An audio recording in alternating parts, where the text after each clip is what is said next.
Hello.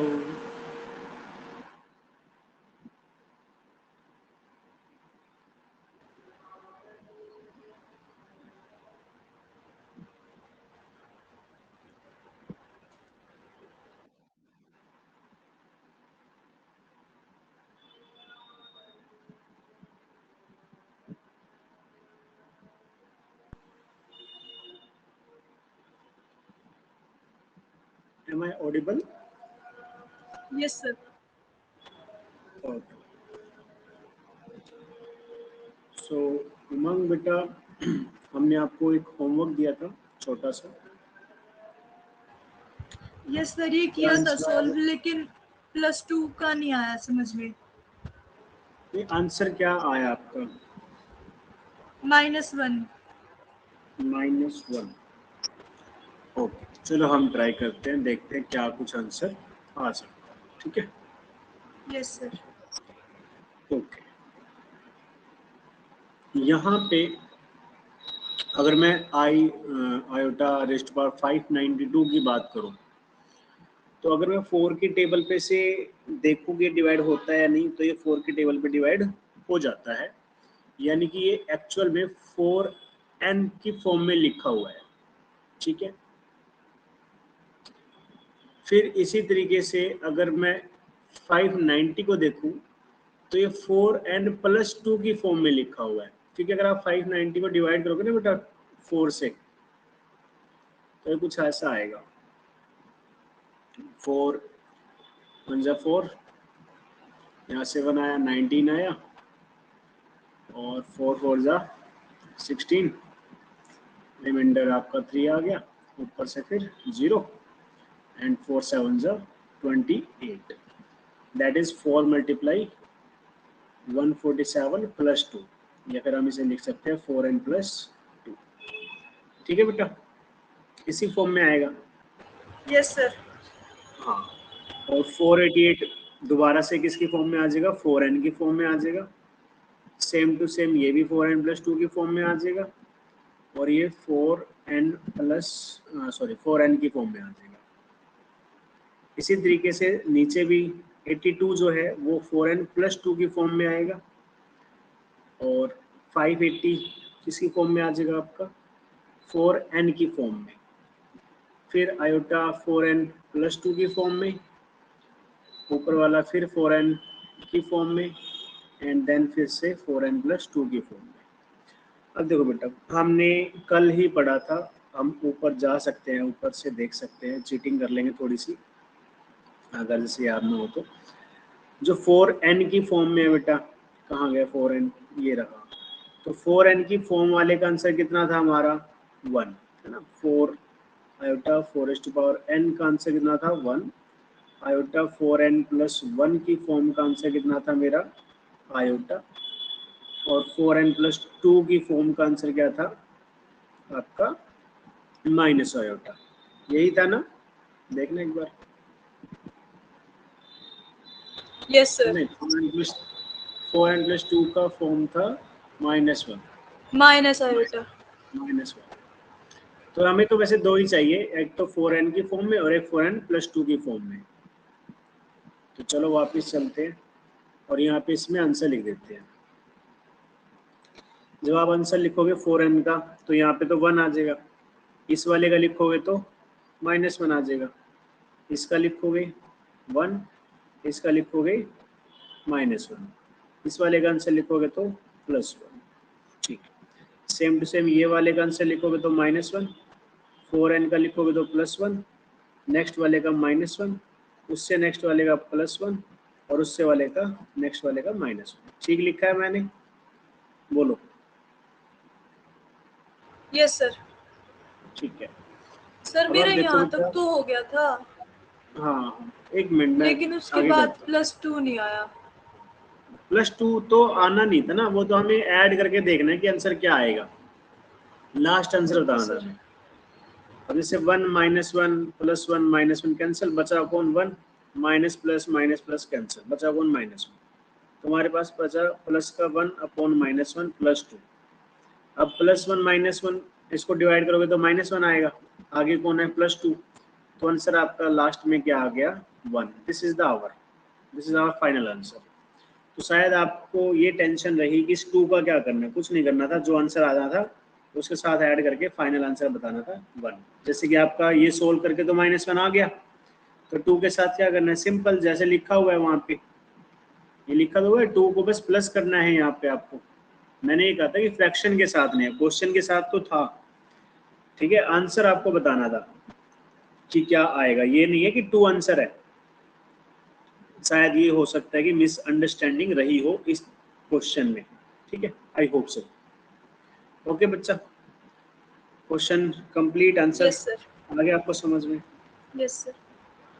तो जैसे आप मुझसे कल पूछ रहे थे, क्योंकि कल थोड़ा टाइम कम था, तो मैंने आपको कल बता ही दिया था कि अगर आपका इस फॉर्म में आ जाए 1 2 3 4 5 6 7 8 वगैरह वगैरह, dash dash dash iota raised to power n, तो क्या आंसर आएगा।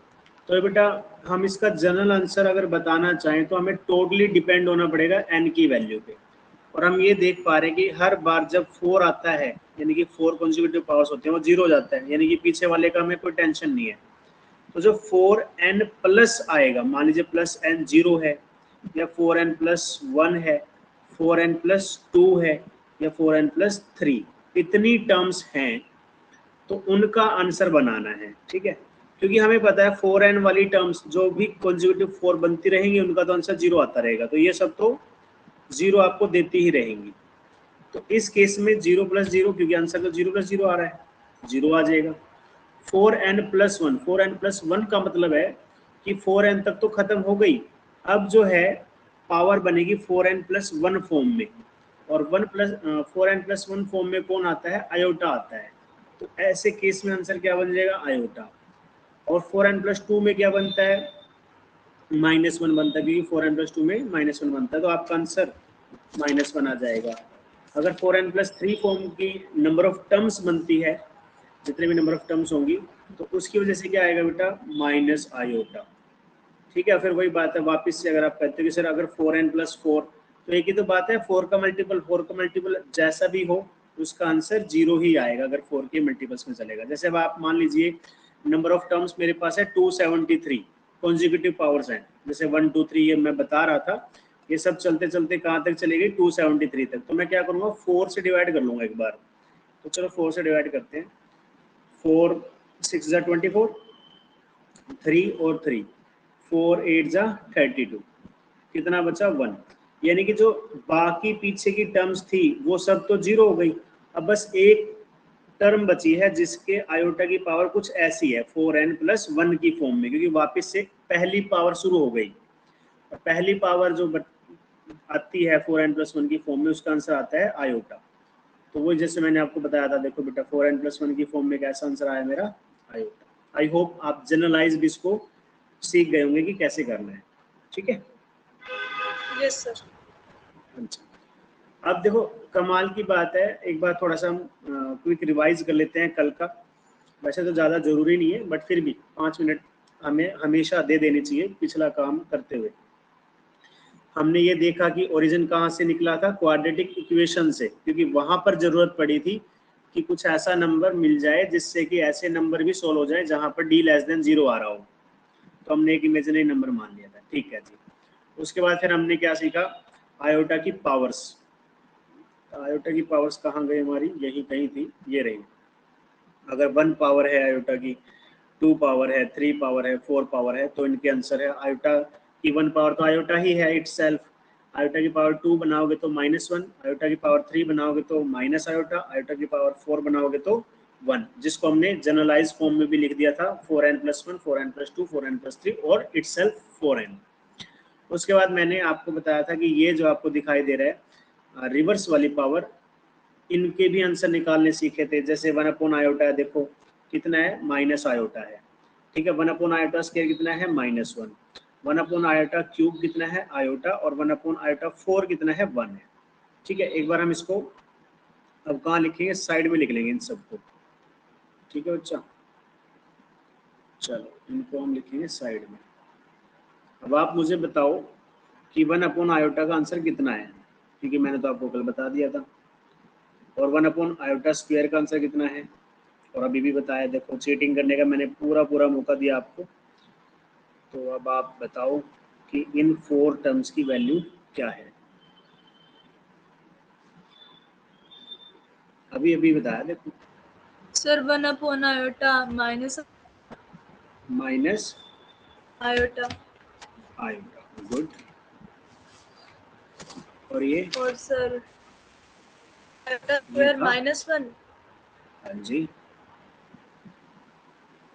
और ये आयोटा, और ये 1, ठीक है। और ये 1। Yes sir.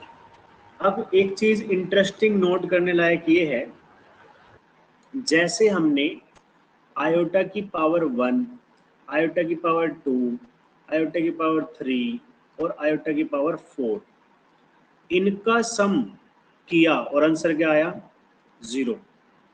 इसी तरीके से अगर मैं ये इनवर्स वालों को प्लस करूं तो क्या आएगा, चलो देख लेते हैं एक बार। 1 upon iota, 1 upon iota square, 1 upon iota cube plus 1 upon iota 4। तो वैल्यूज रखेंगे तो ही पता चलेगा कि क्या आएगा और क्या नहीं आएगा। 1 अपॉन आयोटा का answer minus iota, 1 upon iota square -1 है सर जी, आयोटा क्यूब वाले का आंसर आयोटा है और आयोटा 4 वाले का आंसर 1 है। तो अगर आप थोड़ा भी ध्यान से देखेंगे, माइनस आयोटा से कैंसिल आयोटा और -1 से कैंसिल 1, ये तो लास्ट में फिर 0 आ गया। दैट मीन्स चाहे आप नॉर्मल न्यूमरेटर में कॉन्जिक्यूटिव 4 पावर्स ले लो या फिर आप रेसिप्रोकल में कॉन्जिक्यूटिव 4 पावर्स ले लो, आंसर क्या आएगा, दोनों ही कंडीशंस में 0 आएगा। Is it okay?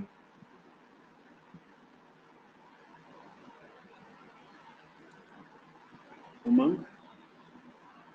Yes sir.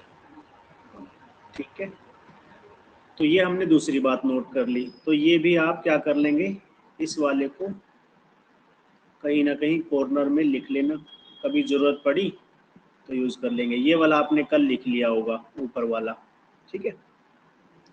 Sir आपने मुझे मतलब सम तो बता दिया, अगर प्रोडक्ट करें तो देख लेते हैं। Iota raised to power 1, iota raised to power 2, iota raised to power 3 और आयोटा रेस्ट टू पावर 4, इनका प्रोडक्ट क्या आएगा। वैल्यू रखेंगे तो अपने आप आ जाएगा। आयोटा तो आयोटा ही रहेगा, आयोटा स्क्वायर -1 बनेगा, आयोटा क्यूब माइनस आयोटा बनेगा और आयोटा 4 1 बनता है। तो बेटा आयोटा इंटू आयोटा, ये तो हो गया आयोटा स्क्वायर, ये वाला माइनस और ये वाला माइनस हो गया प्लस। 1 इंटू 1 1 होता है और 1 इंटू आयोटा स्क्वायर भी आयोटा स्क्वायर ही रहेगा। दैट मीन्स इन सबको मल्टीप्लाई करने के बाद मुझे लास्ट में मिला आयोटा स्क्वायर, लेकिन आयोटा स्क्वायर का आंसर मुझे पता है कि आंसर क्या होता है, -1। दैट मीन्स अगर मैं 4 consecutive powers of 4 consecutive powers of iota रखता हूँ मल्टीप्लाई के लिए, तो लास्ट में मुझे आंसर क्या मिलने वाला है, 0। तो ये भी एक नॉर्मल सा रिजल्ट मैंने अपनी कैलकुलेशन बनाकर अपने दिमाग में फिट कर लिया है कि अगर मैं आयोटा की 4 कॉन्जिक्यूटिव पावर्स को ऐड करती हूँ या करता हूँ तो आंसर 0 आएगा। अगर मैं इनवर्स वाली पावर को भी 4 कॉन्जिक्यूटिव पावर्स को ऐड करता हूँ या करती हूँ तो आंसर 0 आता है। बट अगर मल्टीप्लाई करते हैं तो -1 आएगा। सेम टू सेम आपका कहाँ रहने वाला है बेटा, यहाँ जो ये रेसिप्रोकल वाले हैं। और इस क्वेश्चन को आप यहाँ से भी मतलब इस तरीके से भी शो कर सकते थे, जैसे आयोटा की पावर 1 है, 2 है, 3 है, 4 है, इन सब की पावर को ऐड कर दो क्योंकि मल्टीप्लाई में है। Same base power different, power क्या हो जाएगी मल्टीप्लाई की, ऐड। तो 1 + 2 3, 3 + 3 क्या हो जाएगा बेटा 6, 6 + 4 10। तो एक्चुअल में ये मल्टीप्लाई करने के बाद आंसर आया आयोटा रेस्ट टू पावर 10, जिसको आप क्या लिख सकते हो, 4 × 2 + 2, that means 4 raised to power n, 4n + 2। और 4n + 2 की फॉर्म में हमारा आंसर क्या आता था बेटा, आयोटा स्क्वायर आ जातेगा यहाँ से और फिर इसका आंसर -1 आ जाएगा। दैट मीन्स आप किसी भी तरीके से निकालो आंसर -1 आ ही जाएगा। सेम इसी कंडीशन में आपका बेटा यहाँ आ जाएगा रेसिप्रोकल वालों का। एक बार रेसिप्रोकल का देख लेते हैं, 1 आएगा या -1 आपको पता चल जाएगा। 1/i है, इसी तरीके से 1/i स्क्वेयर, फिर आयोटा क्यूब और फिर आयोटा की पावर 4। ये भी क्या बनने वाला है यहाँ पे, एक तरीके से 1/i की पावर 10 ही बनेगा। आयोटा की पावर 10 का मतलब है अपोन में आयोटा स्क्वेयर, क्योंकि आयोटा पावर 10 और आयोटा पावर 2 दोनों सेम बात है। बिकॉज अगर मैं बात करूँ 4n+2 तो वो आयोटा स्क्वेयर के बराबर ही होता है, हम ये देख के आ चुके हैं।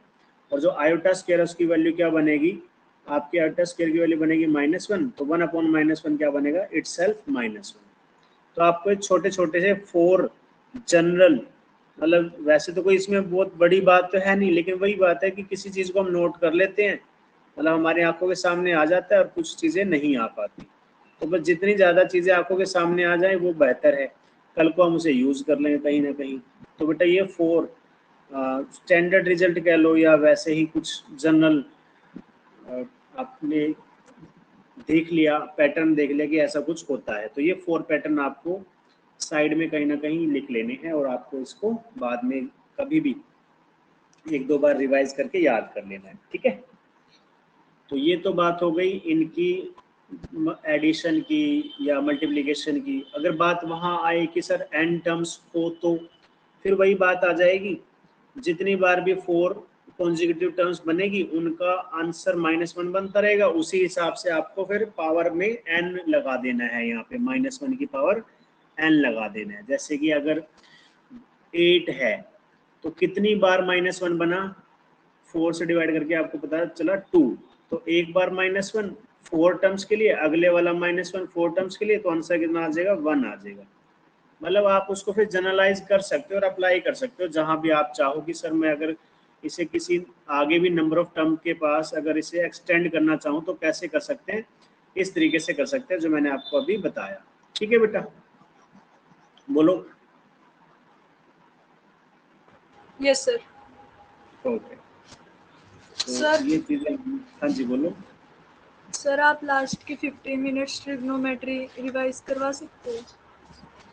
बेटा देखो, अगर आप क्लास स्टार्ट करते तो वो भी कर सकते थे, लेकिन 2 चैप्टर एक साथ चलाना बहुत मुश्किल हो जाएगा।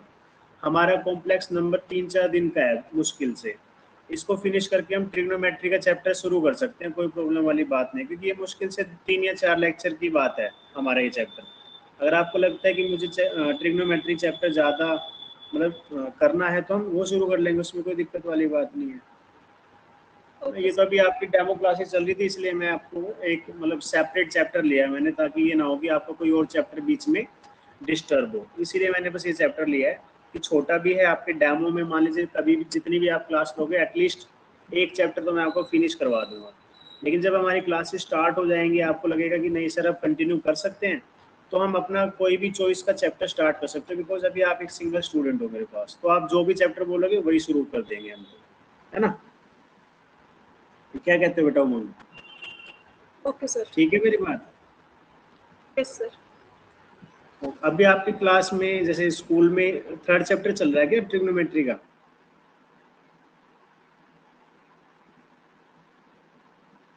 Yes sir.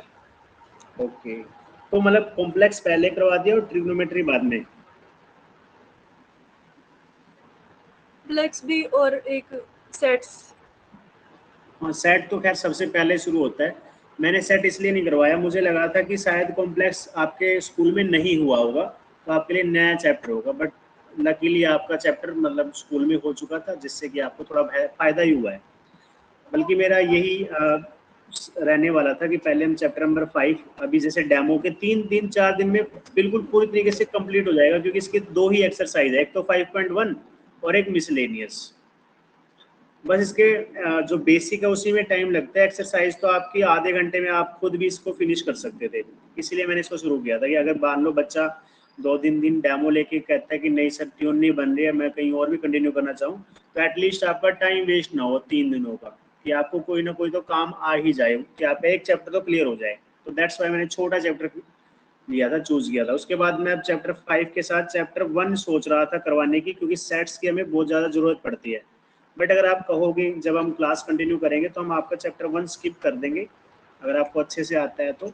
हम फिर चैप्टर नंबर 3 स्टार्ट कर लेंगे। लेकिन आपको पता होना चाहिए बेटा, जो चैप्टर 1 और चैप्टर 2 है आपके, वो काफ़ी रोल प्ले करेंगे आपके थर्ड चैप्टर में भी। तो मैं बस आपसे उम्मीद करता हूँ अगर आप चैप्टर नंबर 3 स्टार्ट करवाते हो तो थोड़ा थोड़ा सा उसके जो बेसिक से पॉइंट है चैप्टर 1 और 2 के, वो आप कर लेना। चैप्टर 2 ज़्यादा इंपॉर्टेंट नहीं है क्योंकि वैसे तो फंक्शन एंड रिलेशन का है, रिलेशन एंड फंक्शन का, लेकिन फर्स्ट आपका थोड़ा थोड़ा आपका आता है कि सेट कैसे हैं। इसी तरीके से हम फिर डोमेन, रेंज वगैरह वगैरह आपकी थर्ड चैप्टर में जो ट्रिग्नोमेट्रिक रेशोज होते हैं उसको एक्सप्लेन करते हैं। बट कोई बात नहीं, हम शुरू कर देंगे थर्ड चैप्टर जैसे हमारा आज या कल या परसों। मैक्सिमम मैं आपको बोल रहा हूँ 4 लेक्चर लगेंगे और हमारा चैप्टर नंबर 5 फिनिश हो जाएगा। ठीक है, उसके बाद आप बोल देना इसे अगर कंटिन्यू करना है, मतलब आगे भी हमें कंटिन्यू करनी है क्लासेस, तो फिर हम थर्ड चैप्टर स्टार्ट कर लेंगे from the day after tomorrow. ठीक है, यस सर, कंटिन्यू करनी है। कोई बात। चलिए, तो आज पहले इसको फिर फटाफट जल्दी जल्दी फिनिश कर देते हैं ताकि आपके थर्ड चैप्टर पे हम बहुत जल्दी पहुंच जाए। ऐसा नहीं है कि मतलब हम जल्दी करेंगे तो ये समझ नहीं आएगा आपको, ये आपको पूरा अच्छे से प्योरली समझ आएगा तभी करेंगे। क्योंकि हो सकता है आज आपको लग रहा है कि चलो सर स्कूल वाला भी साथ के साथ निपट जाए, ऐसा कुछ जरूरी नहीं है। मैं आपको हर एक पॉइंट साथ के साथ बिल्कुल क्लियर करता चलूंगा, डोंट वरी अबाउट इट। थोड़ा बहुत ट्यूशन से क्या होता है ना, ये मिसमैच हो ही जाता है हमारा। क्योंकि मान लीजिए आज मैंने थर्ड चैप्टर शुरू कर भी दिया तो क्या होगा, स्कूल टीचर थोड़ा सा स्पीड में रहता है, हमें थोड़ा सा क्या करना पड़ता है, सारी चीजें एक्सप्लेन करनी पड़ती हैं, तो 1-2 लेक्चर 3 लेक्चर एक्स्ट्रा लग जाते हैं। अब स्कूल में टीचर क्या करते हैं, एनसीईआरटी फिनिश की, चलो जी आगे चलो, या 1-2 क्वेश्चन एक्स्ट्रा बुक से करवा दिए। हमें क्या है, एक्स्ट्रा बुक ही बहुत ज़्यादा करनी पड़ती है, बिकॉज मार्क्स लेने हैं, कंसेप्ट क्लियर करना है, और जो टिप्स पर अगर आना है तो वो प्रैक्टिस से आएगा। ऐसे नहीं आएगा कि हम 2-4 क्वेश्चन के टिप्स पे हो गए, नहीं। जब हम 10-10 20-20 क्वेश्चन करेंगे एक ही टाइप के क्वेश्चंस का, तब वो टिप्स पे आएगा। तो उसको गेन करने के लिए टाइम लगा करेगा। और आपके स्कूल के जो चैप्टर्स हैं थोड़ा बहुत आगे पीछे जरूर होंगे बेटा, तो आपको से ज़्यादा टेंशन नहीं लेनी है। आपका मेन फोकस है कि मेरा जो भी चैप्टर चल रहा है, whether it is in the school और ऑन द ट्यूशन, वो पूरा क्लियर हो, उसके अंदर मेरे डाउट्स ना बचे, कॉन्सेप्चुअल तो कम से कम ना बचे, क्योंकि क्वेश्चन वाले डाउट तो कभी खत्म होते ही नहीं है, बट एटलीस्ट कॉन्सेप्चुअल डाउट ना रहे आपका। ठीक है बेटा, चलो तो इसको फिर आगे बढ़ाते हैं ताकि ये 2 या 3 लेक्चर में आगे फिनिश हो जाए। अभी हमारे पास टाइम बहुत है, टेंशन नहीं लेनी है आपको। आपके जो हाफ सेमेस्टर एग्जाम आएंगे उससे पहले 80-90% आपका सिलेबस जो फर्स्ट सेम का है वो मैं करवा दूंगा, कवर करवा दूंगा, डोंट वरी अबाउट इट। अभी आपके यूटी आने होंगे मेरे ख्याल से। यूटी कब होंगे आपके? 29 जुलाई से है सर। 29 जुलाई से। और उसके अंदर कौन कौन से चैप्टर आने वाले हैं? ट्रिग्नोमेट्री, कॉम्प्लेक्स नंबर और सेट्स। ओके, 3 ही चैप्टर आएंगे। ठीक है, फिर तो आप सही हो, डोंट वरी अबाउट इट। अभी हमारा आज कितनी तारीख है? 10 तारीख है। 11 और 12 12 तक मैं आपका ये करवा दूंगा पूरा तरीके से, आप जितने मर्जी क्वेश्चन सोल्व कर लेना फिर उसके बाद। ठीक है, 12 जुलाई तक आपका ये चैप्टर नंबर 5 फिनिश हो जाएगा मेरी तरफ से। फिर अगर आप चाहो तो सेट्स शुरू कर सकते हो, जो कम से कम 1 वीक लेगा, एग्जाम्पल के लिए 19 जुलाई तक। और उसके बाद हमारा फिर आप चैप्टर नंबर 3 शुरू करना चाहो, क्योंकि अगर आपको स्कूल के लिए करना है जैसे यूटी के लिए, तो ऐसे 2 चैप्टर फिलहाल आपको स्टार्ट करने चाहिए जो आपके होल्ड में ज़्यादा हो। मतलब देखो, मार्क्स 3 चैप्टर में से इक्वली लगभग डिवाइड होके आएंगे। कम से कम 15 नंबर का आपका 2 चैप्टर से आएगा, 15 नंबर का आपका ये थर्ड चैप्टर से आएगा।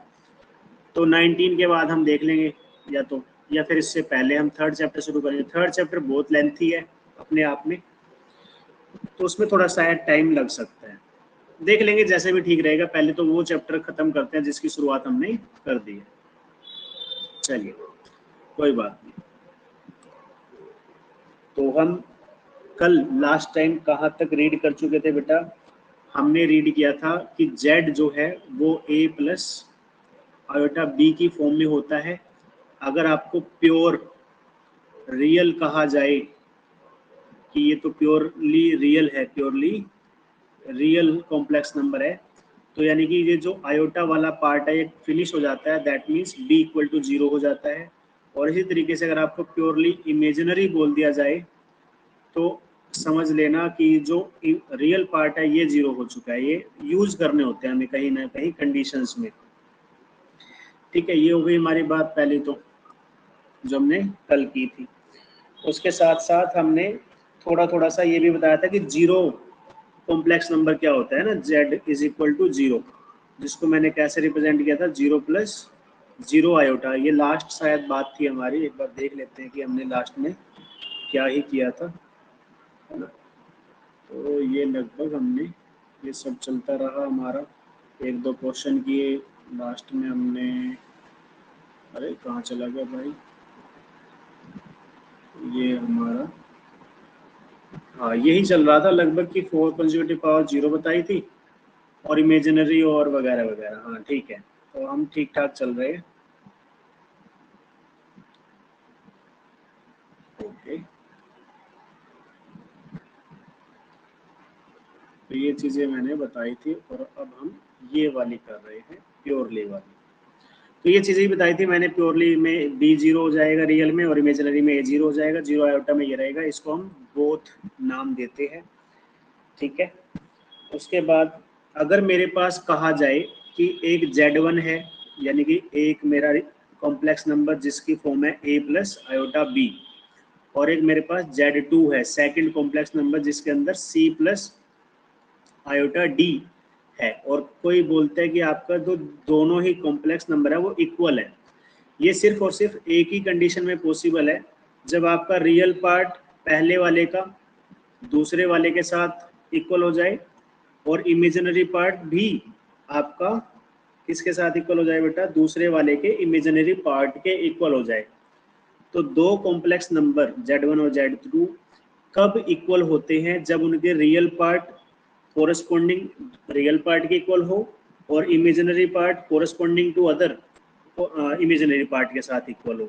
अब ये तो हमने छोटी सी इंफॉर्मेशन पढ़ ली, जैसे मैंने बेटा कल बताया था कि जो प्योरली रियल और प्योरली इमेजिनरी है, ये कोई अपने आप में एक स्टेटमेंट नहीं है, ये आपके लिए एक नॉलेज है, आपको पता होना चाहिए कि कैसे यूज करना है। फॉर एग्जाम्पल, अगर मैं, शायद मैंने आपको कल एग्जाम्पल दिया भी था कि अगर मैं कहता हूँ x प्लस वाई, ठीक है, और iota x square plus 2x, ये मेरा एक कॉम्प्लेक्स नंबर है और ये 3 प्लस 2 आयोटा के इक्वल आता है। ये दो अलग अलग मेरे पास Z1 और Z2 हैं। बताओ अब मेरा जो x और y है उसका आंसर क्या आएगा, ठीक है ना। तो वहां पर आपको ये कंसेप्ट यूज करना है कि दो कॉम्प्लेक्स नंबर तब इक्वल होते हैं जब उनके real part corresponding real part equal हो और इमेजिनरी पार्ट दोनों क्या हो, इक्वल। तो आप यहां से इस तरीके की कंडीशन या कंपैरिजन करेंगे और इसको, ये जो मैंने ऊपर बातें बताई थी उसको इस तरीके से यूज करना है जो मैंने अभी आपको लिखकर बताया है। ठीक है बेटा, हमें इन बातों को सिर्फ सुनना नहीं है, इनको अप्लाई भी करना सीखना है कि अप्लाई कैसे करना है। Sir, is it clear to you? बोलो बेटा। Yes sir. ठीक है, तो ये तो बात हो गई हमारी कि इक्वल होते हैं तो उसको कैसे यूज करना है। ओके सर, ये तो बात मुझे समझ आ गई और मैंने लिख भी ली, शायद से लिख ली होगी।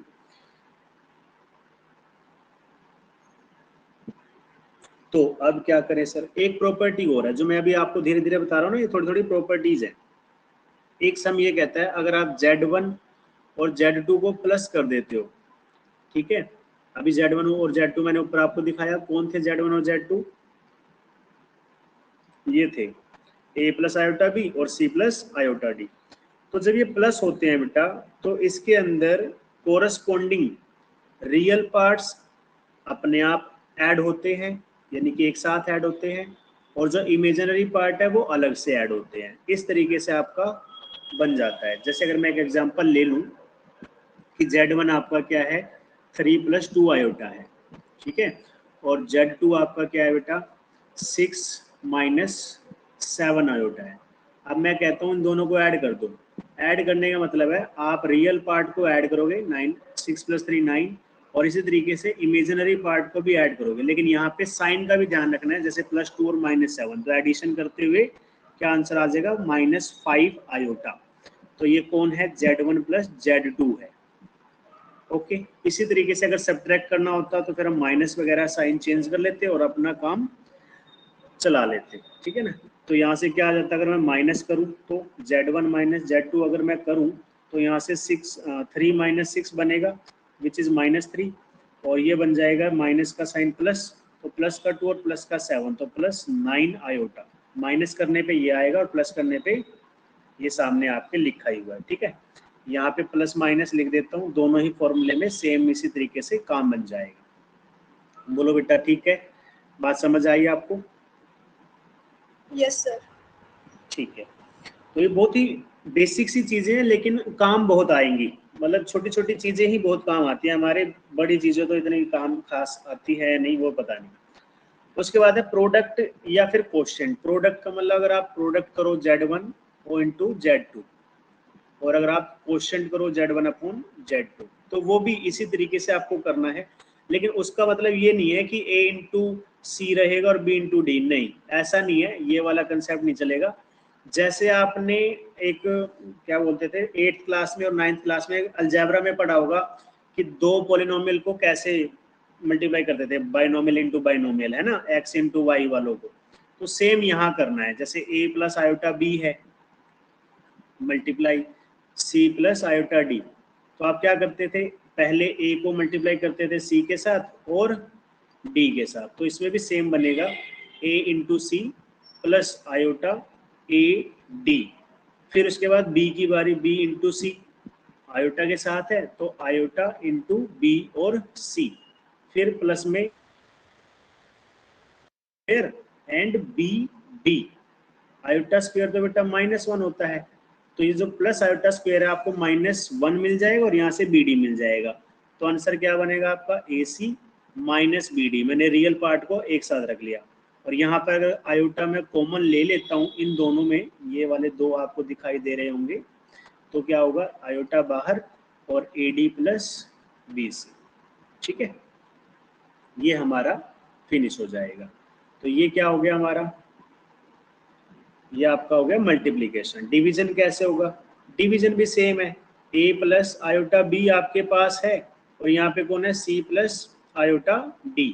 अब आप क्या चाहते हो कि सर डिवीजन में आयोटा ना रहे, रैशनलाइज करना चाहते हो, तो फिर वही सेम आपको काम करना पड़ेगा, c minus iota d upon में c माइनस आयोटा d, और वो क्या बन जाएगा ये तो आपको पहले मल्टीप्लाई करना पड़ेगा, और ये a minus B A square minus B square का फॉर्मूला लग जाएगा, तो यहाँ से आपको मिलेगा बेटा ए सी, मैं शॉर्टकट में लिख रहा हूँ, कैलकुलेशन पूरी अपने दिमाग में करके, A C plus B D, फिर प्लस में आयोटा कॉमन, फिर आपका बनेगा बी सी माइनस ए डी, ठीक है, और नीचे क्या आ जाएगा आपका, नीचे आ जाएगा सी स्क्वायर प्लस डी स्क्वायर। वैसे तो क्या होता था ए स्क्वायर माइनस बी स्क्वायर होता था, बट यहाँ पर प्रॉब्लम क्या है ना, सी स्क्वायर बनेगा माइनस आयोटा स्क्वायर और डी स्क्वायर बनेगा, लेकिन जो ये आयोटा स्क्वायर दिख रहा है ये आयोटा स्क्वायर -1 होता है, जो कि फर्दर -1 के साथ मल्टीप्लाई हो गए, देखो माइनस ये है, -1 यहाँ से आया तो माइनस माइनस प्लस, तो प्लस डी स्क्वायर बन गया, तो सी स्क्वायर प्लस डी स्क्वायर। तो इसका अगर मैं थोड़ा सेपरेट कर लूँ रियल पार्ट और इमेजिनरी को, तो आपका आंसर कुछ ऐसा बनेगा, दिस अपॉन में c square plus d square plus iota b सी माइनस ए d upon c square plus d square. बोलो क्या आपको ये बात समझ में आई? ठीक है, मुझे लगता है आ गई होगी, अगर कोई डाउट है तो आप मुझसे पूछ सकते हो। सर एक बार रिपीट कर दो। एक बार रिपीट कर देते हैं, तो मैं इसको अगली स्लाइड में ही कर देता हूँ, एक बार दोबारा लिख दूंगा ना तो वो सेम ही हो जाएगा, थोड़ा सा अच्छा हो जाएगा। तो क्योंकि मेरे पास Z1 कौन है बेटा, a प्लस आयोटा b, और Z2 कौन है मेरे पास, c प्लस आयोटा d। मैं क्या कहता हूँ, डिवीजन बताओ, है ना, जिसको क्वोशिएंट भी बोल देते हैं, क्वोशिएंट फॉर्म, डिवीजन फॉर्म को क्वोशिएंट फॉर्म बोलते हैं। तो वैल्यू तो वही रहेगी जो इनकी है, ठीक है ना। अभी कोई नंबर तो है नहीं कि मैं यहाँ से कट करना स्टार्ट कर दूं और डिवीजन निकाल दूं, नहीं, ऐसा हो ही नहीं सकता। तो मुझे क्या करना पड़ेगा, जो डिवीजन वाली टर्म है ना, यहाँ पर कौन है, आयोटा, आयोटा का मतलब स्क्वायर रूट, और मैं तो डिनोमिनेटर में स्क्वायर रूट चाहता ही नहीं कभी भी, तो मैं स्क्वायर रूट हटाने के लिए क्या करता था, रैशनलाइज, मतलब मैं ये नहीं कह रहा कि सेम कंसेप्ट है, बट उससे लिंक होता है ये कंसेप्ट। तो रैशनलाइजेशन करने के लिए आप क्या करते थे, जो नीचे वाला फैक्टर होता था सेम लिखते थे, बस क्या रखते थे आप उसके अंदर डिफरेंस, कि साइन चेंज कर देते थे, है ना। अब आप एक बार देखना बेटा, a इंटू सी ए सी, और इसी तरीके से iota into iota, iota square minus का साइन आयोटा स्क्वेयर, और b के साथ मल्टीप्लाई हुआ तो बी डी, ये आ गया।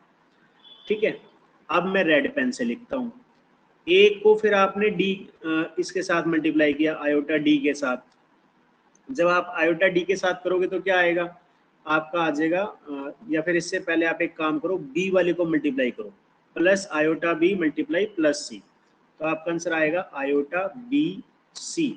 और फिर जो मैंने पहले वाला किया था ना, ये वाला देख रहे हो आप, तो इसको मल्टीप्लाई करके देखो, a इंटू में आयोटा ए डी। ये बताओ यहां तक क्लियर है? Yes sir. ठीक है, अब नीचे देखो बेटा, आपको ये लग नहीं रहा कि ये a प्लस बी है और ये a माइनस बी है, तो क्या ये a square minus B square नहीं बनेगा? बनेगा, बिल्कुल बनेगा। a कौन है? c, तो a का स्क्वायर हो गया। b कौन है? देखो फॉर्मूले के हिसाब से a स्क्वायर माइनस का साइन लगा दिया, अब b की बारी है, लेकिन b तो कौन है? आयोटा d, तो आयोटा d का स्क्वायर जब इस तरीके से लगाओगे तो क्या होगा, वो ओपन भी तो होगा आयोटा के लिए और d के लिए। तो ऊपर वाला तो मैं क्या कर रहा हूँ, सीधा सोल्व करके लिख रहा हूँ, जैसे कि ए सी माइनस आयोटा स्क्वायर है, आयोटा स्क्वायर -1, और वो माइनस के साथ मल्टीप्लाई होकर मेरा प्लस बना देगा, तो ए सी प्लस इंटू में यहाँ पे आ जाएगा आपका बी डी। ठीक है बेटा, और ये दोनों जो आपको दिख रहे होंगे, इनमें से मैं क्या कर रहा हूँ, आयोटा कॉमन ले रहा हूँ और कुछ भी खास नहीं कर रहा हूँ, बी सी माइनस ए डी। लो जी, ये ऊपर वाला तो हो गया सोल्व, नीचे वाले की बात कर लेते हैं। तो ये सी स्क्वायर, यहाँ पर बेटा अगर मैं थोड़ा सा यहाँ आपको करके दिखाऊं कि इसके साथ क्या होने वाला है, तो इसके साथ कुछ ऐसा होगा, c square minus iota square into में डी स्क्वायर, और ये फिर से जो ये माइनस आयोटा डी स्क्वायर है ये क्या बना देगा, प्लस साइन बना देगा, तो प्लस डी स्क्वायर। आपने ये भी जरूर पढ़ा होगा, अगर a प्लस बी अपॉन में 2 है तो आप इसे सेपरेट करते थे, a प्लस 2 और b plus B, a upon 2 plus b upon 2 बनाते थे ना सेपरेट, इसको बनाते थे या नहीं? बोलो हेलो। यस सर, वो नेटवर्क पर रश हो जाता है सर। अच्छा अच्छा, कोई बात। यस अगर नेटवर्क एरर की वजह से मेरी आवाज आप तक ना पहुंचे ना, तो जरूर बताना उसको, बिल्कुल भी आपको ये नहीं सोचना कि सर क्या बार बार ये कहेंगे कि आपका नेटवर्क एरर आ रहा है।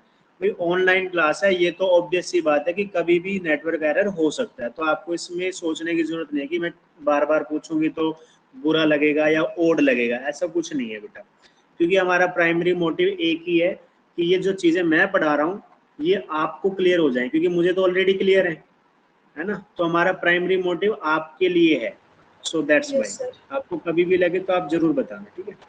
ए सी प्लस बी डी, तो देखो बेटा ये रियल पार्ट हो गया, तो मैं रियल पार्ट के नीचे जैसे 2 को सेपरेट किया था डिनोमिनेटर को, ऐसे सी स्क्वायर प्लस डी स्क्वायर कर दूंगा, यहाँ पे आ जाएगा सी स्क्वायर प्लस डी स्क्वायर, और ये वाला पार्ट इमेजिनरी है तो इसको थोड़ा सा सेपरेट करके लिख दूंगा, और कोई मैंने बड़ा तीर नहीं मारा यहाँ पे, बस थोड़ा सा सेपरेशन किया है। सेपरेशन देखने में गंदा सा था, तो ऐसा लग रहा है कि अरे पता नहीं क्या कुछ कर दिया सर ने, तो सर ने कुछ नहीं किया बेटा, बहुत ही नॉर्मल सी चीजें की हैं, बस देखने में बड़ी बड़ी लग रही हैं, वरना कंसेप्ट देखो छोटे से छोटे छोटे कंसेप्ट लग रहे हैं ना, छोटे छोटे कंसेप्ट यहाँ पे देखना बेटा, कौन से छोटे छोटे से कंसेप्ट लग रहे हैं।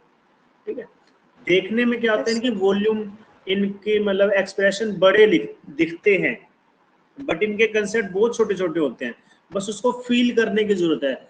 आप मेरे साथ जब तक मैथ पढ़ोगे तो बेटा उस कंसेप्ट को फील करना है कि सर ने ये वाला कंसेप्ट कहाँ से लिंक किया है, जो मैंने बचपन में ऑलरेडी पढ़ रखा है। जितना ज्यादा आप फील कर पाओगे उतना ज्यादा आप ये समझो आपको समझ आ जाएगा, मतलब फिर आपको ये बार बार परेशानी नहीं होगी कि मैं भूल गई दोबारा पूछना पड़ेगा, भूल गई दोबारा पूछना पड़ेगा, नहीं होगी, ऐसी कोई प्रॉब्लम होने वाली ही नहीं है आपको, अगर आप इस तरीके से फील करके समझ ले। तो जैसे मैंने अभी ये समझाया कि जो ये सेपरेशन है कहाँ से हुई, नॉर्मली आप बहुत आराम से सेपरेशन करते थे, सेम टू सेम ही है, बस थोड़े नंबर ज्यादा थे और कुछ नहीं।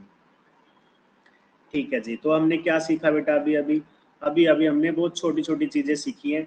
वो क्या सीखी हैं, अगर मेरे पास दो कॉम्प्लेक्स नंबर है Z1 और Z2, तो उन दोनों नंबर को मैंने प्लस करना सीख लिया, उन दोनों नंबर को मैंने माइनस करना सीख लिया, उन दोनों ही नंबर को मैंने मल्टीप्लाई करना सीख लिया, और उन दोनों ही नंबर को मैंने डिवाइड करना भी सीख लिया। प्लस माइनस तो बिल्कुल नॉर्मल करते हैं कि रियल पार्ट रियल के साथ ऐड कर दो, ठीक है, रियल पार्ट रियल के साथ कर दो और इमेजिनरी इमेजिनरी के साथ कर दो। प्लस करना है प्लस करो, माइनस करना है माइनस करो, कोई दिक्कत वाली बात नहीं है। ये दोनों सेम इसी तरीके से चलती हैं, ठीक है, सेपरेटली, क्योंकि कंफ्यूजन भी होती है कई बार, क्योंकि प्लस वाले माइनस वाले अलग रूल बनाते हैं थोड़ा थोड़ा सा, मल्टीप्लाई और डिवाइड वाले अपना अपना रूल बना के चलते हैं, तो शायद थोड़ी थोड़ी कंफ्यूजन होती है। इसलिए मैं बार बार आपको धीरे धीरे बताता रहूंगा, इरिटेट मत हो जाना कि सर बार बार छोटी छोटी बातें बता रहे हो, क्योंकि यही छोटी बातें बाद में मिस्टेक करवा देती हैं। लेकिन मल्टीप्लाई करते हुए कौन सा रूल लगाएंगे हम, मैं इस रूल को बोलता था रो मेथड, ठीक है। जब मैं 9th या 10th क्लास को पढ़ाता हूँ, मोनोमियल इंटू मोनोमियल या फिर बाइनोमियल इंटू बाइनोमियल, तो रो मेथड बोलता हूँ मैं इसको, क्या बोलता हूँ, रो मेथड। जैसे x प्लस वाई और मान लीजिए X square plus Y square को आपको मल्टीप्लाई करना पड़े, तो आप सिंपल यही काम करोगे और कोई मुझे नहीं लगता कोई नया काम करोगे आप, है ना, यही काम करेंगे। तो यही हम क्या करेंगे अपने कॉम्प्लेक्स नंबर में करेंगे, कोई नया काम नहीं करने वाले। Z1 Z2 में, क्योंकि Z2 जो है एक तरीके का कॉम्प्लेक्स नंबर है जिसमें इमेजिनरी नंबर है, इमेजिनरी नंबर यानी कि स्क्वायर रूट, और जब जब स्क्वायर रूट होता है तो मैं इसको क्या करता हूँ, रैशनलाइज करता हूँ। तो इसमें भी बस आपको रैशनलाइज करना है, आपको ये छोटी छोटी बातें याद रखनी पड़ेंगी कि प्लस माइनस करते हुए क्या करना था, मल्टीप्लाई करते हुए क्या करना है, और डिवाइड करते हुए क्या करना है, क्योंकि कहीं पे भी कुछ भी हो सकता है। फॉर एग्जांपल मैं आपको एक क्वेश्चन दूंगा, ठीक है, मान लीजिए मैंने लिखा 1 प्लस आयोटा, ठीक है बेटा, multiply by 2 plus 3 iota and divided by 4 plus 7 iota, बताओ इसका आंसर क्या आएगा। तो सिंपल सी बात है, ऊपर की तरफ तो आप मल्टीप्लिकेशन वाला रूल लगाओगे, फिर आपको क्या मिल जाएगा, एक आंसर। फॉर एग्जांपल मेरी तरफ से आंसर तो देखो ठीक नहीं है, क्योंकि इतनी जल्दी तो मेरी भी कैलकुलेशन नहीं होगी, बट किसी फॉर्म में तो आएगा। मान लेते हैं 5 प्लस 4 आयोटा आ गया, इन दोनों को मल्टीप्लाई करने के बाद क्या आ गया बेटा, 5 प्लस 4 आयोटा, और नीचे कौन बचा हुआ है, 4 प्लस 7 आयोटा। यानी कि पहले तो मल्टीप्लिकेशन सोल्व करके आपको एक ऐसा नंबर मिल जाएगा वापस से। अब उसके बाद लास्ट में आप क्या करेंगे, जो डिनोमिनेटर है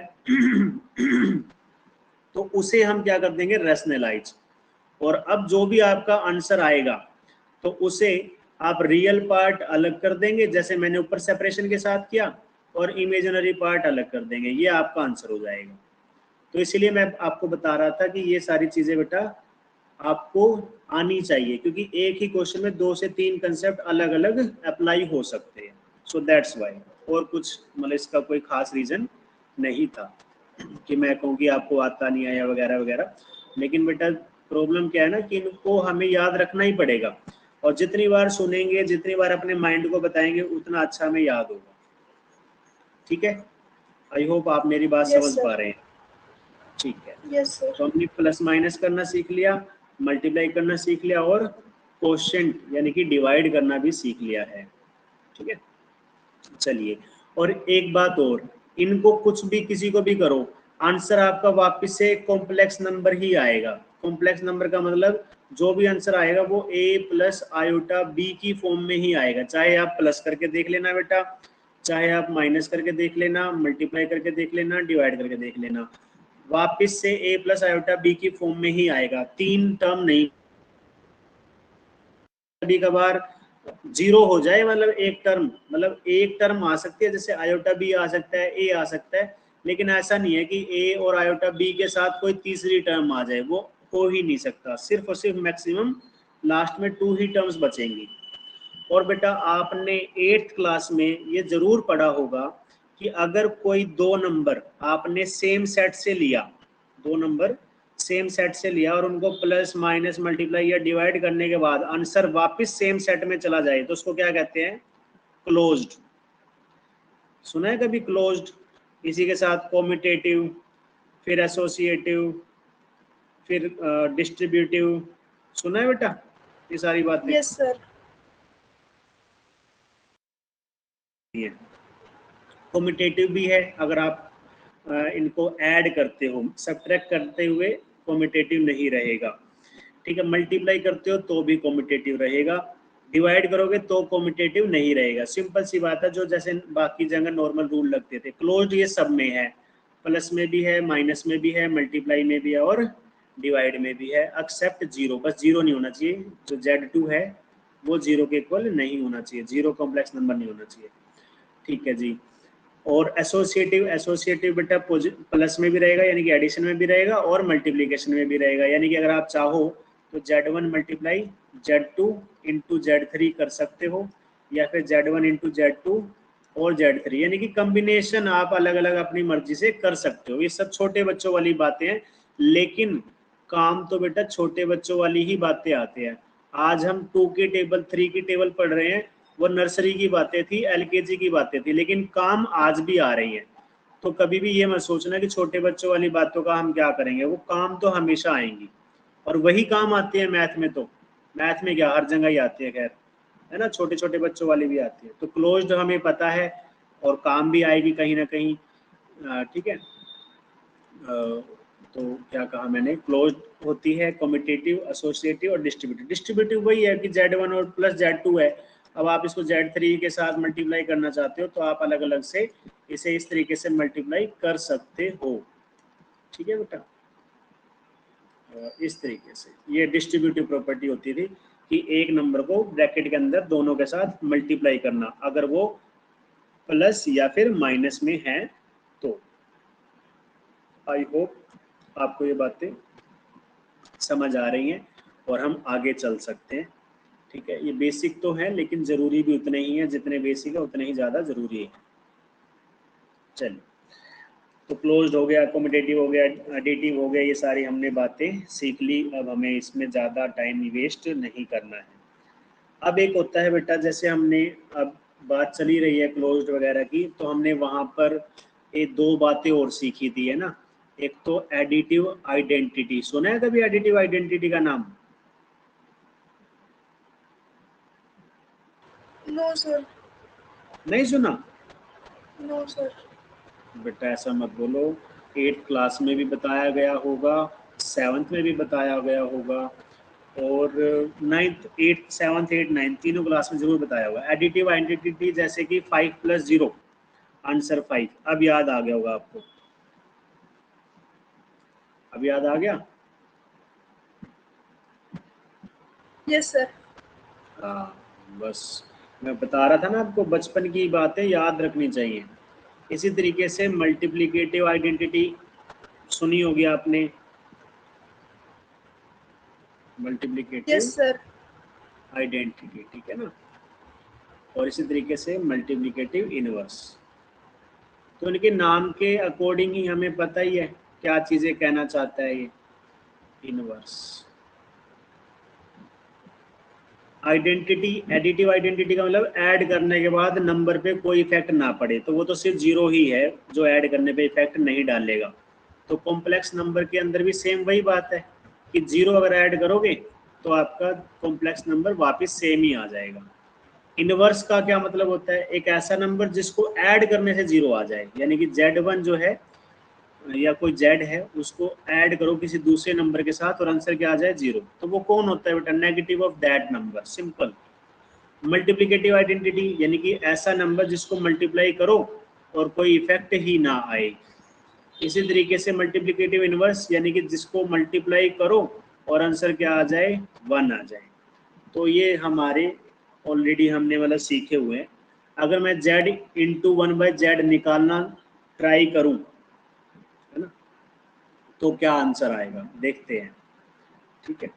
तो मतलब इस तरीके से आप लोग बड़े आराम से अपने अपने क्वेश्चंस बेटा कर सकते हो। आपको ये नहीं करना कि A + आयोटा B है और A + आयोटा B यहाँ पे रखा हुआ है, इसको डिवाइड कर दो, 1 से 1 आ गया, नहीं नहीं, निकालनी पड़ती है हमें। जैसे कि A + iota D, sorry B और A + आयोटा B, तो उसको फिर हम मल्टीप्लाई करते हैं A - आयोटा B के साथ और A - आयोटा B के साथ।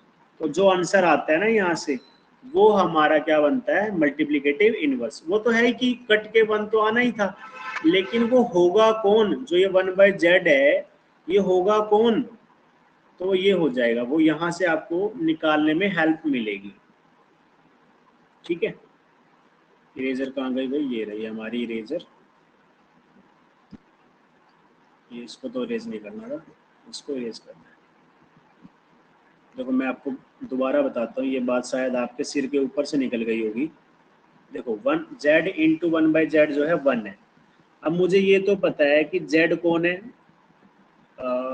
a प्लस आयोटा b, लेकिन जो ये 1/z है ये कौन है, तो ये वैसे तो कौन है, 1/a प्लस आयोटा b है, लेकिन बात फिर वही आ जाती है कि हम डिवाइड में आयोटा नहीं देखना चाहते।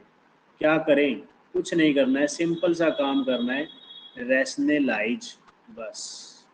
तो आपको z के लिए क्या मिल जाएगा, एक कॉम्प्लेक्स नंबर की फॉर्म में 1/z मिल जाएगा, और 1/z को हम क्या बोल रहे हैं, मल्टीप्लिकेटिव इनवर्स। और जो 1/z है बेटा, इसको आप z इनवर्स भी बोल सकते हो, प्रोवाइडेड बस वो जीरो ना हो।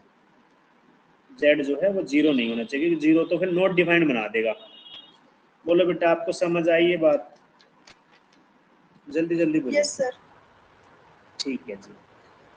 अब यहाँ से हम एक बात सीखने वाले हैं, या चलो अभी नहीं सिखाता, एक चीज सिखाने के बाद फिर सिखाऊंगा। अब इसके बाद बेटा हमारे पास दो मेन कंसेप्ट बच गए हैं, दो मान लो, तीन मान लो, जो आपके क्योंकि 4 चैप्टर ना, तो मैं नया मैथ आपने खरीदा होगा, तो ये चैप्टर नंबर 4 बन गया है। पहले पीएमआई हुआ करता था, अब उसको हटा दिया गया है, अब ये बचा हुआ है। तो ये चैप्टर नंबर 4 में हमारे पास एक तो 4.1 है। ये जो 4.1 है ना, जितना मैंने अभी तक आपको बताया है, आप बड़े आराम से आधे घंटे में पूरी एक्सरसाइज खुद से कर सकते हो। ठीक है, एक दो क्वेश्चन छोड़ के, अगर ऐसा कुछ हुआ तो। अब जो उसके बाद वाले दो टॉपिक हैं, कौन कौन से, पहला मॉडुलस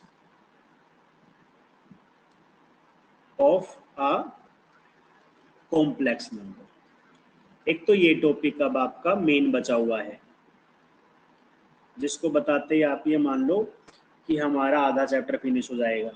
और एक बचा हुआ है आप लोग आपका कॉन्जुगेट। क्या बचा हुआ है, conjugate of a complex number. बस ये दो छोटे छोटे से टॉपिक आपके बचे हुए, इनको समझते ही आगे का हमें फिर बाकी करना ही नहीं है। तो बेटा इनको समझने से पहले, इन दोनों टॉपिक को समझने से पहले हमें एक बात समझनी पड़ेगी, और वो क्या बात समझनी पड़ेगी, देखो जितने भी आपके रियल नंबर हुआ करते थे, जैसे कि रियल नंबर मैं क्या ही एग्जांपल लूँ, 1 2 3 4 5 6, तो उन सभी नंबर को आप क्या कर सकते थे, एक प्लेन में, है ना, एक प्लेन के अंदर रिप्रेजेंट कर सकते थे। करते थे या नहीं बेटा, बोलो।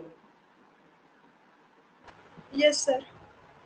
इसी तरीके से जैसे आप रियल नंबर को प्लेन में रिप्रेजेंट करते थे, क्योंकि आपने नया सिस्टम बनाया कॉम्प्लेक्स नंबर का, तो complex number for example 2 + 3 iota है, तो इस नंबर को भी आप एक प्लेन में रिप्रेजेंट कर सकते हो। जो रियल नंबर का प्लेन होता था उसके अंदर होता था वाई एक्सिस और एक्स एक्सिस, लेकिन जो हमारा कॉम्प्लेक्स नंबर का प्लेन है, इसके अंदर होती है एक तो रियल एक्सिस, जो एक्स एक्सिस होती थी ना उसको रियल बना दिया गया, और जो वाई एक्सिस होती थी उसको हमने बना दिया इमेजिनरी एक्सिस। और जो आपके पास दुनिया भर में कोई भी कॉम्प्लेक्स नंबर हो, आप उसको एक पॉइंट की फॉर्म में रिप्रेजेंट कर सकते हो। जो रियल नंबर है उसको पहले x की प्लेस पर रखेंगे, जो आपका इमेजिनरी पार्ट है उसको y के प्लेस पे ऐसे रख देंगे। तो ये जो 2 + 3 आयोटा है, यानी कि एक z आपका कॉम्प्लेक्स नंबर 2 + 3 आयोटा, ये अपने आप में कौन है, एक पॉइंट है 2,3। कहाँ पर, इस वाले प्लेन में, इस वाले प्लेन में। कौन से वाले प्लेन में, इस वाले प्लेन में। अब क्योंकि ये प्लेन किसके लिए यूज हो रहा है, कॉम्प्लेक्स नंबर के लिए, इसलिए इस प्लेन का नाम भी क्या रख दिया हमने, कॉम्प्लेक्स प्लेन, या फिर एक और नाम है इसका आर्गेंट प्लेन, आर्गेंट कह दो या जो भी आपको ठीक लगे इसकी प्रोनाउंसिएशन, आर्गेंट प्लेन ये आप बोल सकते हो। ठीक है, क्या कहा मैंने, बहुत बड़ी बात कही है बेटा, समझने लायक और याद रखने लायक सब। अब इतनी ज्यादा 2 घंटे की क्लास के बाद ये समझो सबसे जो इम्पोर्टेंट बात बोली है मैंने यही बोली है कि अगर आपके पास कोई एक कॉम्प्लेक्स नंबर है जैसे कि a प्लस आयोटा बी, ये अपने आप में आपके प्लेन, कॉम्प्लेक्स प्लेन के अंदर एक पॉइंट होता है, और ये पॉइंट किस फॉर्म का होता है, a कोमा बी का। जो a है वो x के लिए काम करेगा और b जो है y के लिए। वैसे भी a रियल पार्ट है तो इसको रियल एक्सिस बोल देंगे, और ये b जो था वो आपका इमेजिनरी था, तो इस एक्सिस को भी क्या बोल देंगे, इमेजिनरी एक्सिस। तो अगर मैं बेटा आपसे पूछूं कि बेटा अगर आपके पास 3 माइनस 4 आयोटा है तो इसका जो पॉइंट बनेगा वो कैसा बनेगा, बताना एक बार मुझे।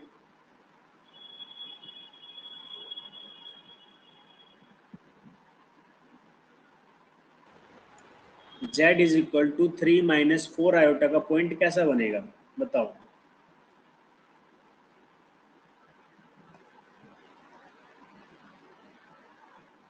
सर ये 3,4 आयोटा। नहीं, 3 कोमा माइनस 4 आयोटा छोड़ देंगे, सिर्फ और सिर्फ a लेंगे और b लेंगे बस। तो a कौन है, 3, और b कौन है, माइनस 4 आयोटा। अब क्योंकि आपको ये वाला ग्राफ तो बहुत अच्छे से पहले से आता है, तो आप बड़े आराम से मुझे ये भी बता सकते हो कि ये जो पॉइंट आपको दिख रहा है 3 कोमा माइनस 4, ये कौन से क्वाड्रेंट में आएगा कॉम्प्लेक्स प्लेन के अंदर, कौन से क्वाड्रेंट में आएगा बेटा।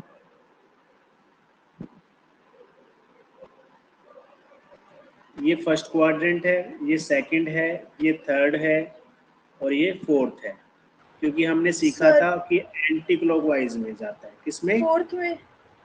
वेरी गुड, बिल्कुल ठीक है आपकी बात, क्योंकि इसमें x पॉजिटिव होता है और y नेगेटिव होता है, और यहाँ पे भी कुछ ऐसा ही है, पॉजिटिव एंड नेगेटिव, तो ये फोर्थ क्वाड्रेंट में लाई करेगा ये वाला पॉइंट। समझ में आई बेटा आपको बात, बोलो जल्दी बोलो, फिर मैं एक छोटी सी बात और बताऊंगा यस सर। और फिर हम बाकी कल कंटिन्यू करेंगे एक छोटी सी बात के बाद।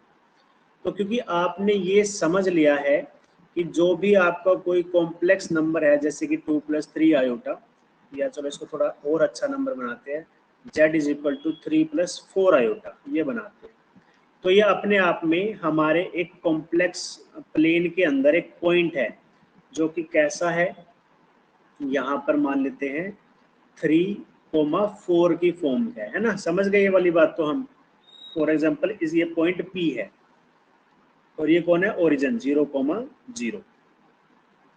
तो इस पॉइंट का, पॉइंट P का जो डिस्टेंस है किसके साथ, ओरिजिन के साथ, ये जो डिस्टेंस है ये क्या है, OP। इस डिस्टेंस को ही हम क्या बोलते हैं बेटा, मॉड्यूलस बोलते हैं, मॉड्यूलस ऑफ कॉम्प्लेक्स नंबर। समझ में आई बात। तो what is the modulus of complex number, modulus of a complex number is the distance of that point with the origin, origin और पॉइंट के बीच का distance he modulus of complex number होता है। और डिस्टेंस निकालना तो सर मैंने आता है, हमें आता है ना, कैसे, डिस्टेंस फॉर्मूला सिखाया था सर आप लोगों ने 10th क्लास में, x2 - x1 whole square plus y2 - y1 whole square. Distance formula आपको याद होगा 10th क्लास का, अभी अभी पास की है, ज़्यादा टाइम नहीं हुआ है। तो x2 की वैल्यू आप मान लीजिए 3 और x1 की वैल्यू 0 होल स्क्वायर, y2 की वैल्यू 4 और y की value 0 whole square under the root. 3 - 0 3 हुआ तो 3 का स्क्वायर, 4 - 0 4 हुआ 4 का square under the root.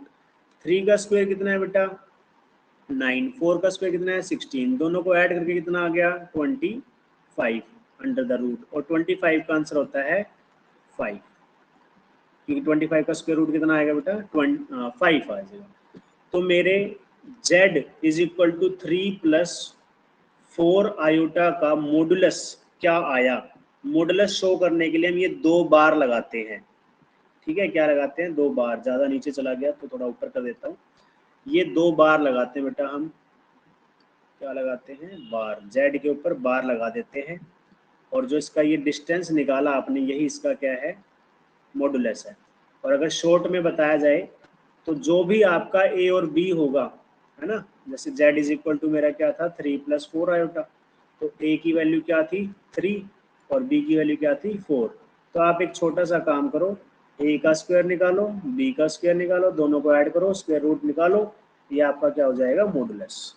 I hope आपको मॉडुलस समझ आ गया, ज्योमेट्रिकली भी और अलजेब्रिकली भी कैसे फाइंड आउट करना है, और इसका एक्चुअल मीनिंग क्या होता है मॉडुलस ऑफ कॉम्प्लेक्स नंबर का। Do you got it? Yes sir. ठीक है, तो आज भी फिर आपको एक क्वेश्चन दे दूं मैं होमवर्क के लिए। Yes sir. Okay, very good. तो हमारा एक होमवर्क का क्वेश्चन रहेगा बेटा, आपका है ये कंपैरिजन का रहेगा। ये जो मैंने आपको बीच में बताया कंपैरिजन के बारे में, आप लेट कर लीजिए कि -2, चलो क्यूब वाला तो आप नहीं कर पाओगे अभी, चलो वैसे कर लेना, सिंपल सा कर लेना, -2, -1/3 आयोटा। ठीक है, कोमा तो नहीं है, ठीक है, -2 -1/3 iota is equal to x plus iota y upon में 3 और आयोटा की वैल्यू तो आपको पता ही है क्या है, √-1। तो आपको क्या फाइंड आउट करना है, फाइंड y - x, इसका आंसर आपको निकालना है। ठीक है बेटा, क्वेश्चन दोबारा बता देता हूँ, लेट -2 एंड -1/3, जैसे ये स्टेटमेंट बनाते हैं ना, जैसे 2 + 3 आयोटा, ये कुछ ऐसी ही है, -2 -1/3 आयोटा। इसको किसके इक्वल दिखाया गया है, x plus iota y upon 3, और आपको y - x की वैल्यू निकालनी है। ठीक है, क्वेश्चन समझ में आ गया आपको? Yes sir. ठीक है, तो ये आज का आपका होमवर्क है, एक क्वेश्चन मेरी तरफ से। बाकी आप एक्सरसाइज 4.1 जो है, नया मैथ खरीद रखा है आपने, पुराना है आपका मैथ नया एनसीईआरटी है का? सर, नया हाँ है, जी, न्यू रैशनलाइज है। है, जिसके अंदर चैप्टर नंबर 4 है ना, उसके अंदर कॉम्प्लेक्स नंबर। Yes sir. हाँ, क्योंकि जो नहीं पुराने मैथ है सर, उनका 5th है।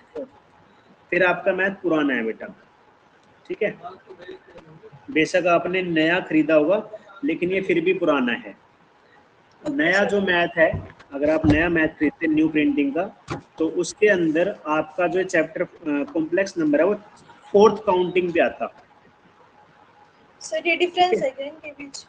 हाँ ये डिफरेंस है ये, क्योंकि अभी आपको पता होगा कि सीबीएसई ने बहुत सारे चैप्टर को रिड्यूस करवाया है और बहुत सारा सिलेबस भी रिड्यूस करवाया है, पता है आपको इसके बारे में? Yes sir.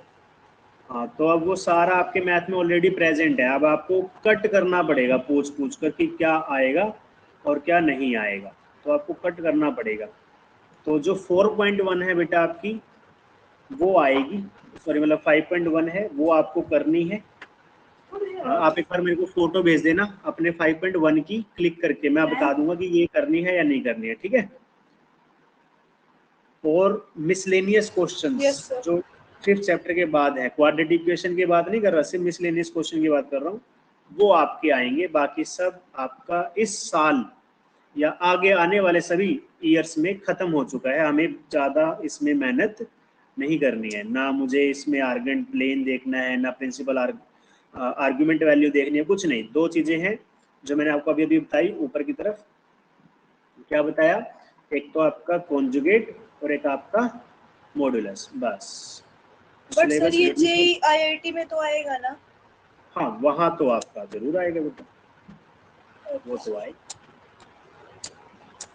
उसकी भी अगर आपको लगता है कि सर वो भी करवा देना, तो हम कोई बात नहीं, जब जैसे जैसे हमारे पास फ्री टाइम होगा, मतलब जैसे अब एग्जाम हो गए, एग्जाम के बाद आपके स्कूल में चैप्टर स्टार्ट नहीं हुआ, तब तक उस चैप्टर के जो रहे सही टॉपिक्स होंगे वो आपको करवा दिए जाएंगे, ठीक है? या साथ में Yes, करना है? साथ में। साथ में करोगे तो फिर चैप्टर में टाइम लगेगा, तो ये देख लेना, तो ये सर आपके बाद ऊपर में करवा देना फिर। ठीक, चलो बेटा ठीक है, तो कल फिर वापस हम 9 o'clock मिलेंगे।